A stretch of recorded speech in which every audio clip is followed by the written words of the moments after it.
नरेंद्र मोदी आज दिल्ली में एक बड़ी चुनावी रैली को करेंगे संबोधित। मोदी की रैली के दौरान आगामी चुनाव को लेकर अपनी रणनीति और विकास योजनाओं पर करेंगे चर्चा। सीएम योगी ने वसंत पंचमी अमृत स्नान के लिए अधिकारियों को ज़ीरो एरर व्यवस्था का निर्देश दिया। श्रद्धालुओं की सुविधा, सुरक्षा और व्यवस्थाओं को सर्वोच्च प्राथमिकता देने पर जोर दिया। मिलके भर में आज सीएम योगी की होगी बड़ी चुनावी रैली में सीएम योगी विकास कार्यों, कानून व्यवस्था और आगामी चुनाव को लेकर जनता को करेंगे संबोधित।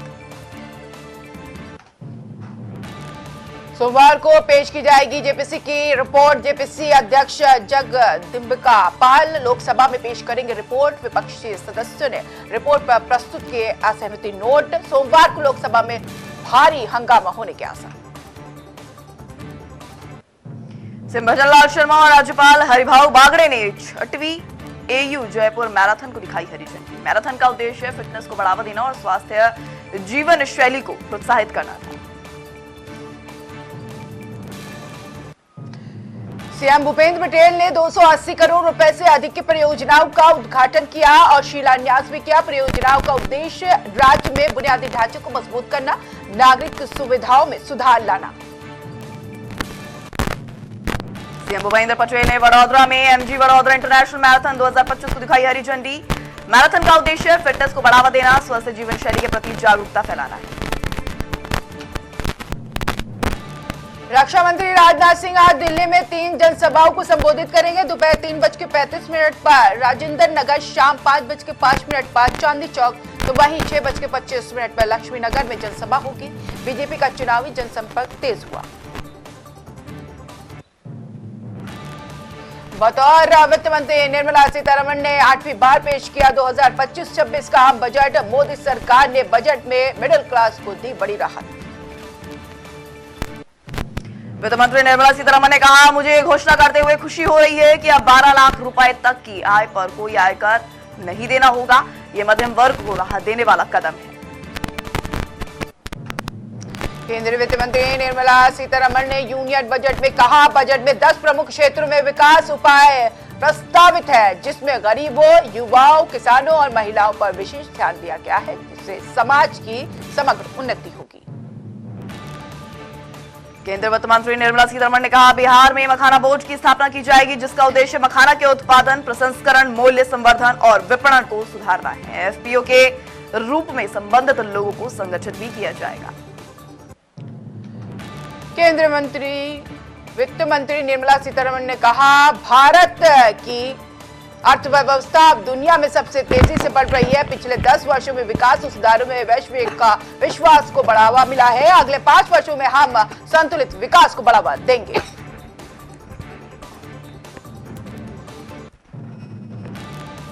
केंद्रीय वित्त मंत्री निर्मला सीतारमण ने यूनियन बजट में कहा, पीएम धन धान्य कृषि योजना के तहत 100 कृषि जिलों का विकास होगा। इस योजना का उद्देश्य उत्पादकता और ऋण मापदंडों वाले जिलों में कृषि उत्पादकता को बढ़ाना है। केंद्रीय वित्त मंत्री निर्मला सीतारमण ने घोषणा की है कि किसान क्रेडिट कार्ड यानी केसीसी के तहत 7.7 करोड़ किसानों, मछुआरों और डेयरी किसानों को लाभ मिलेगा। ब्याज अनुदाय योजना के तहत ऋण सीमा 3 लाख से बढ़कर 5 लाख रुपए की जाएगी। फाइनेंस मिनिस्टर निर्मला सीतारमण ने यूनियन बजट में कहा, एमएसएमईज के वर्गीकरण के लिए निवेश और टर्नओवर की सीमा को क्रमशः 2.5 और 2 गुना तक बढ़ाया जाएगा, जिससे रोजगार सृजन और आत्मनिर्भरता को बढ़ावा मिलेगा।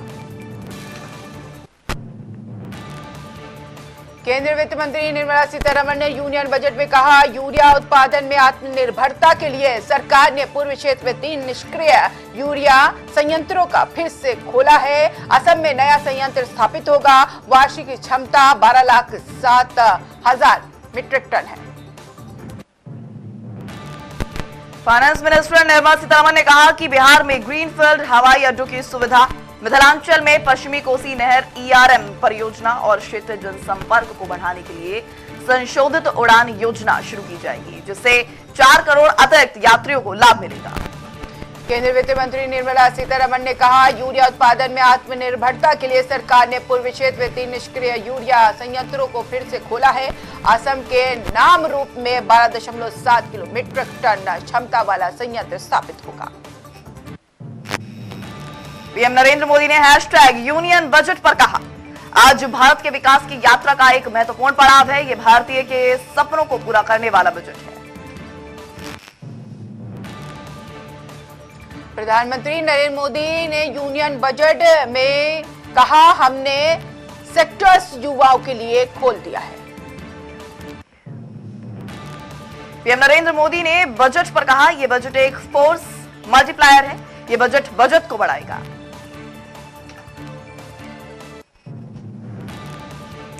प्रधानमंत्री नरेंद्र मोदी यूनियन बजट पर कहा, निवेश को बढ़ाएगा और ग्रोथ को भी तेजी से बढ़ाएगा। मैं वित्त मंत्री को इसके लिए बधाई देती हूं। सभा के प्रमुख अखिलेश यादव ने कहा, बजट के आंकड़ों से ज्यादा महाकुंभ भगदड़ में जान गंवाने वालों के आंकड़े महत्वपूर्ण है। सरकार ने इंफ्रास्ट्रक्चर की कमी और महाकुंभ में लापरवाही को उजागर किया है। सीएम योगी ने जनता दर्शन कार्यक्रम के दौरान लोगों से मुलाकात की और उनकी समस्याओं को सुना। जनता की शिकायतों को प्राथमिकता से निपटाने के आश्वासन दिए। अरविंद केजरीवाल ने भाजपा समर्थकों से की अपील, कहा, अगर भाजपा की सरकार आई तो आपकी योजनाएं बंद हो जाएंगी और उन्हें 25,000 रुपए के अतिरिक्त खर्च करने होंगे। हमारी योजनाओं को बचाने के लिए आपको ही वोट दें। रक्षा मंत्री राजनाथ सिंह ने यूनियन बजट पर कहा, यह बजट समाज के सभी वर्गों को लाभ देगा। प्रधानमंत्री मोदी के नेतृत्व में पेश बजट से देश की आर्थिक प्रगति और विकास को नया आयाम मिलेगा। केंद्रीय मंत्री ज्योतिरादित्य सिंधिया ने कहा, केंद्रीय बजट को लेकर कि यह बजट एक विकसित भारत और युवा भारत के सपनों का साकार करने वाला बजट है। हर क्षेत्र का अध्ययन कर एक मानचित्र तय किया गया है। 12 लाख तक का कोई टैक्स नहीं। ये एक कंपोजिट बजट है जो भारत को आगे बढ़ाएगा। शिवसेना सांसद प्रियंका चतुर्वेदी ने यूनियन बजट पर कहा, निर्मला सीतारमण जब रिकॉर्ड बना रही है तो उम्मीद है कि वे नागरिकों के हितों की रक्षा में भी ऐतिहास रिकॉर्ड बनाएंगी। बजट से समस्याओं में राहत मिले, खासकर रोजगार, महिलाओं के प्रति व्यक्ति आय पर ध्यान दिया जाए। कांग्रेस सांसद मनीष तिवारी ने कहा, यह बजट भारत सरकार का है या फिर बिहार सरकार का। वित्त मंत्री के भाषण में केवल बिहार का ही नाम था। देश के अन्य हिस्सों के विकास को दांव पर लगाकर बिहार को प्राथमिकता देना दुखद है। केंद्रीय मंत्री किरेन रिजिजू ने यूनियन बजट पर कहा, भारतीय अर्थव्यवस्था मुश्किल परिस्थितियों में भी मजबूती से आगे बढ़ रहा है। बजट अच्छे माहौल में आएगा। हम इसके लिए इंतजार कर रहे थे और बजट आ गया। केंद्रीय मंत्री नित्यानंद राय ने केंद्रीय बजट पर कहा, बिहार को प्राथमिकता दी गई है। मखाना बोर्ड और कोसी क्षेत्र के लिए परियोजना को मंजूरी मिली है। यह बजट गरीबों, किसानों और मध्यम वर्ग के कल्याण में मदद करेगा, रोजगार के अवसर भी सृजित करेगा। बिहार कांग्रेस अध्यक्ष अखिलेश प्रसाद सिंह ने कहा, बिहार में चुनाव के चलते सपना बेचा जा रहा है, लेकिन महंगाई में पीड़ित किसानों, मजदूरों, गरीबों और छात्रों के लिए इस बजट में कुछ भी नहीं है। यह बजट कुछ भी बदलाव नहीं लाएगा। बीजेपी सांसद राजीव प्रताप रूडी ने केंद्रीय बजट पर कहा, अगर बिहार को कुछ देना है तो किसी को आपत्ति नहीं होनी चाहिए। एयरपोर्ट, मखाना बोर्ड जैसे कदम बिहार के लिए फायदेमंद होंगे। चुनाव से कोई लेना देना नहीं। समाजवादी पार्टी प्रमुख अखिलेश यादव ने कहा, कुंभ में लोग अपनों की तलाश में खोया पाया केंद्र पर जा रहे हैं, जबकि पता नहीं कितना बजट कुंभ पर खर्च होगा। कांग्रेस नेता जयराम रमेश ने बजट को लेकर कहा, बजट में नियत और विषय वस्तु अहम है। निजी निवेश को प्रोत्साहन की उम्मीद नहीं। आप सांसद संजय सिंह ने कहा, आप 60 से अधिक सीटें जीतेंगे। दिल्ली में पूर्ण बहुमत के साथ अरविंद केजरीवाल के नेतृत्व में सरकार बनेगी। विधानसभा में विपक्ष के नेता टीकाराम जूली ने कहा, पिछले 10 सालों से केंद्र में भाजपा की सरकार है। 25 विधायक जीते, 14 सांसद यहां हैं। इसके बावजूद भी राजस्थान पर कभी ध्यान नहीं दिया गया। टैक्स स्लैब में बदलाव की जरूरत है।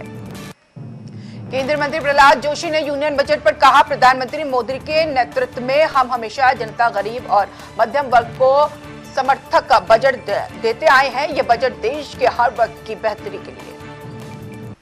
छत्तीसगढ़ के उप मुख्यमंत्री अरुण साव ने बजट पर कहा, यह बजट ऐतिहासिक होगा जो 2047 के भारत के निर्माण और विकसित भारत के लिए काफी अहम है। ये आम लोगों के जीवन में बदलाव लाने वाला बजट है। जेडीयू नेता नीरज कुमार ने यूनियन बजट पर कहा, हर जिले में मेडिकल कॉलेज बनाने के प्रयास हो रहे हैं। नई चुनौतियों को देखते हुए शिक्षा और युवाओं के लिए बेहतर आवंटन की उम्मीद है, जिससे बिहार को अधिक संसाधन मिल सके। बीजेपी सांसद संजय जायसवाल ने बजट पर कहा, प्रधानमंत्री मोदी के नेतृत्व में सभी बजट ने विकास को नई गति दी। मुझे पूरा विश्वास है कि निर्मला सीतारमण का बजट गरीबों, महिलाओं, युवाओं और उद्योगों के लिए लाभकारी होगा। राजस्थान के उप मुख्यमंत्री प्रेमचंद बैरवा ने यूनियन बजट पर कहा, यह बजट हर वर्ग को सौगात देगा। पीएम मोदी के नेतृत्व में भारत 11वें से 5वें स्थान पर पहुंचा। उम्मीद है कि राजस्थान और देश को लाभ मिलेगा। बीजेपी सांसद रवि किशन का कहना है, ग्रेटर कैलाश विधानसभा क्षेत्र से बीजेपी उम्मीदवार शिखा राय जीत रही हैं, झाड़ू वाले जा रहे हैं, मोदी जी आ रहे हैं। कांग्रेस सांसद कुमारी शैलजा ने केंद्रीय बजट पर तीखा हमला करते हुए कहा, किसानों को एमएसपी नहीं मिला, हरियाणा में परमाणु संयंत्र पर कुछ नहीं हुआ और गरीबों के लिए आवास पर कोई बात नहीं हुई। कांग्रेस सांसद प्रमोद तिवारी ने बजट पर कहा कि ये बजट निराशाजनक है, सरकार असंवेदनशील हो गई है, महाकुंभ में हुई मौतों पर शोक प्रस्ताव तक लाने को तैयार नहीं है।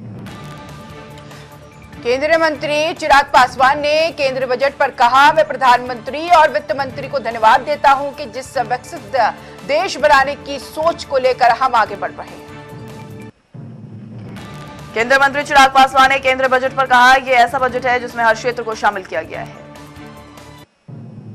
केंद्रीय मंत्री चिराग पासवान ने केंद्रीय बजट पर कहा, मैं वित्त मंत्री को मखाना बोर्ड बनाने के उल्लेख के लिए धन्यवाद देता हूं। केंद्रीय मंत्री चिराग पासवान ने केंद्रीय बजट पर कहा, मेरा मानना है कि बिहार और पूरे देश की अपेक्षाओं और नए टैक्स स्लैब को देखते हुए हम ये कह सकते हैं कि ये एक मजबूत बजट है। महाकुंभ मेला क्षेत्र के घाटों पर पवित्र डुबकी लगाने के लिए श्रद्धालुओं का आना जारी है। लाखों श्रद्धालु हर धार्मिक अवसर पर नदियों में स्नान और पुण्य अर्जित कर रहे हैं। महाकुंभ 2025 में हिस्सा लेने के लिए 77 देशों के मिशन प्रमुखों और उनकी पत्नियों और राजनयिकों सहित 118 सदस्यीय प्रतिनिधिमंडल पहुंचे प्रयागराज। मुख्य अग्निशमन अधिकारी राहुल पाल ने बताया, सुबह में एलपीजी सिलेंडर भरे ट्रक में आग लगी, फायर टेंडर पहुंचा, मकान खाली कराए गए, कुछ मकानों और गाड़ियों में आग लगी लेकिन कोई जनहानि नहीं हुई। प्रयागराज में महाकुंभ के दौरान श्रद्धालु त्रिवेणी संगम घाट पर पावन स्नान के लिए पहुंच रहे हैं। लाखों श्रद्धालु धार्मिक अनुष्ठान में भाग ले रहे हैं। इस दौरान भारी भीड़ और सुरक्षा के इंतजाम भी किए गए हैं। दिल्ली के सरिता विहार में रहने वाली स्कूल शिक्षिका संगीता सिंह ने यूनियन बजट 2025 से पहले कहा, महंगाई दर कम होनी चाहिए, यात्रा व्यय घटना चाहिए, महिलाओं के लिए ऑनलाइन और ऑफलाइन आय के अतिरिक्त स्रोत होने चाहिए। गुणवा थाना क्षेत्र में मुठभेड़ में 25,000 इनामी बदमाश को गिरफ्तार किया है। गोली लगने से वो घायल हुआ, तो वहीं उसके एक अन्य आरोपी को भी, जो कि वांछित बताया जा रहा था, वो फरार बताया जा रहा है, जिसकी तलाश फिलहाल जारी है। शाहजहांपुर के निगोही थाना क्षेत्र में 1 साल पहले लापता हुई किशोरी का कंकाल बरामद तो होने के बाद पुलिस मामले का खुलासा कर दिया है। आरोपी अध्यापक को हत्या, रेप और पॉस्को एक्ट के तहत गिरफ्तार कर जेल भेज दिया है। सड़क हादसे में 40 वर्षीय व्यक्ति की हुई मौत, गुस्साए परिजनों ने रोड पर शव रखकर लगाया जाम। सूचना पर एसएसपी पूर्वी, एसडीएम और सीओ मौके पर पहुंचे। गाजियाबाद में मानवता शमशान पोस्टमार्टम के बाद लावारिस शव को ठेले पर शमशान ले जाने का वीडियो वायरल, एम्बुलेंस तक नहीं मिली, प्रशासन और स्वास्थ्य विभाग की लापरवाही उजागर। हापुड़ ऑपरेशन क्लीन अभियान के तहत 1.35 करोड़ रुपए मूल्य के जब्त मादक पदार्थों का निस्तारण किया गया। पुलिस अधीक्षक की मौजूदगी में 27 एनडीपीएस मामलों में जब्त गांजा, डोडा पोस्ट, चरस और स्मैक को इंसिनरेटर से नष्ट किया गया। केंद्रीय मंत्री गजेंद्र सिंह शेखावत ने बजट यूनियन पर कहा, यह बजट नियंत्रण में होगा, जो देश और गरीब के कल्याण के लिए और भारत को विकसित बनाने के लिए थोड़ा इंतजार करे, सब्र का फल मीठा होता है। भौपुरा चौक पर गैस सिलेंडर से भरे ट्रक में लगी भीषण आग, 2 से 3 किलोमीटर दूर तक सुनाई दी धमाकों की आवाज। वीडियो में धमाकों की आवाज हुई कैद। हादसे से इलाके में मची चीख पुकार। अमेठी जनपद के गौरीगंज के काजीपट्टी निवासी बुजुर्ग संदिग्ध परिस्थिति में ट्रेन की चपेट में आ गया। घटना शहर कोतवाली क्षेत्र के रेलवे स्टेशन प्लेटफॉर्म नंबर 2 की है। घटना में बुजुर्ग गंभीर रूप से घायल हुआ है। रेत कलाकार सुदर्शन पटनायक ने केंद्रीय बजट 2025 की थीम पर रेत कलाकृति बनाई। कलाकृति के माध्यम से बजट के सकारात्मक प्रभाव और विकास की दिशा को दर्शाया। बाराबंकी में मीट दुकानदारों ने अवैध वसूली करने वाले सिपाही लाइन हाजिर किए गए हैं। एसपी ने कार्रवाई की। सोशल मीडिया पर वायरल हंगामे के बाद महेश प्रताप सिंह, मनमोहन सिंह सस्पेंड। एलईडी लगवाकर ठगी करने वाले आरोपी ने फांसी लगाकर दी जान। एड देखो के माध्यम से एलईडी लगवाकर ठगी करने वाले के मामले में मुकदमा भी हुआ था दर्ज। बागपत कबड्डी लीग सीजन 1 का उद्घाटन आरएलजी के राष्ट्रीय महासचिव त्रिलोक त्यागी ने किया। 60 टीमों ने लिया भाग। विजेता को 1,11,000 का इनाम मिलेगा। वाराणसी के मानव मंदिर घाट पर बड़ी और छोटी नाव में हुई टक्कर। 60 श्रद्धालु उड़ीसा में से थे। एनडीआरएफ और जल पुलिस ने सभी को सकुशल बाहर निकाला। छिबरामऊ नगर में चलाया गया बिजली चेकिंग अभियान। एसडीओ रविंद्र कुमार और जेई करण जायसवाल मौजूद रहे। बकाया बिल न भरने पर 25 उपभोक्ताओं के कनेक्शन काटे गए।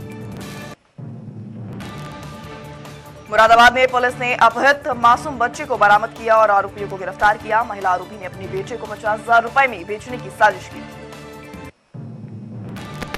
नगर पालिका में भ्रष्टाचार को लेकर सांसद अशोक रावत ने लिखा पत्र। मिश्र सांसद ने नगर विकास मंत्री को पत्र लिखकर कार्रवाई की मांग। जलकल विभाग के जेई पर लगाए गंभीर आरोप। हरदोई के संडीला नगर पालिका का मामला। लखनऊ के दुबग्गा थाना क्षेत्र में 24 जनवरी से लापता 8 साल की बच्ची का शव 8 दिन बाद यादव चौराहे के पास से बरामद किया गया। बच्ची के परिवार वाले पुलिस के पास लगातार शिकायत करने के लिए आ रहे थे और उसके बाद शव की बरामदगी हुई है। वर्दी में सिपाही ने दिखाई सरेआम गुंडाई। पीएससी के सिपाही ने जनाकीपुर क्षेत्र में मचाया तांडव। बीच बचाव में आए स्थानीय लोग पर सिपाही ने किया हमला। दिखाई वर्दी का रौब। सिपाही ने महिला गार्ड समेत 4 लोगों पर डंडे से हमला कर घायल किया।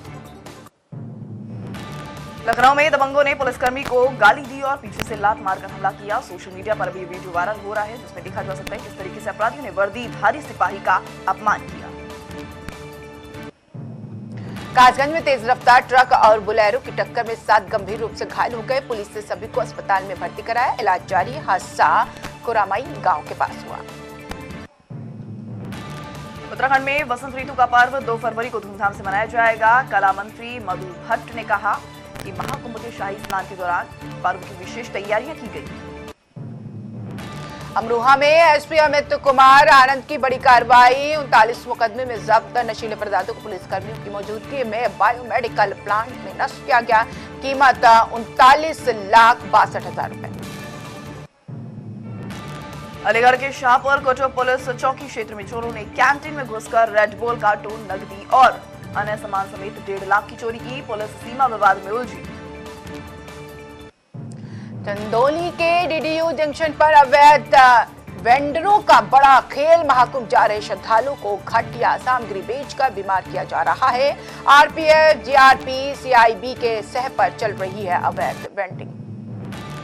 जौनपुर के जलालपुर थाना क्षेत्र में रोडवेज बस और ट्रक की जोरदार टक्कर के बाद ट्रक में लगी आग। फायर ब्रिगेड ने मौके पर आग पर पाया काबू। अमरोहा में भयंकर सड़क हादसे में 10 लोग घायल हो गए। रोडवेज बस अंडों से भरी ट्रक ने पीछे से टक्कर मारी जिससे बस के परखच्चे उड़ गए। हाथरस में हतीसा पुल के पास तेज रफ्तार पशुओं से भरे ट्रक का एक्सीडेंट हुआ।